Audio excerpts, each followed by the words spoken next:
අද දිනේ මගේ YouTube channel එකට ඉතාමත් සුවිශේෂී දවසක්. ඒකට හේතු තියෙනවා නම් අද දිනේදී මෙම Travel with Janko YouTube channel එක ග්‍රාහකයන් 2000ක්ම subscribe කරලා තියෙනවා.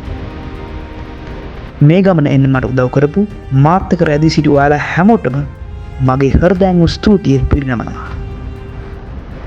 මුලින්ම මේ channel එක පටන් ගන්නකොට මට තිබුණේ එකම බලාපොරොත්තුවයි. ඒ තමයි අපේ ආදරණීය ශ්‍රී ලංකාවේ අසිරිමත් සුන්දරත්වය ඔයාලත් එක්ක බෙදා ගන්න එක.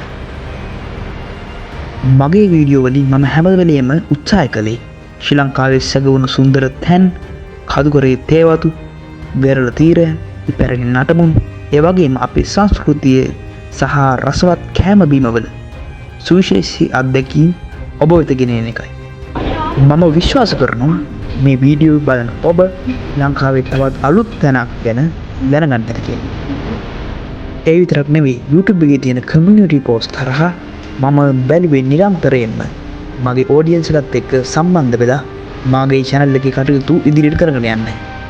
channel එක හරහා මෙවර පැවතු කන්ද උඩරට ශ්‍රී දල්දා පෙරහැරේ සජීවී විකාශනයක් දීමට මම කටයුතු කළා.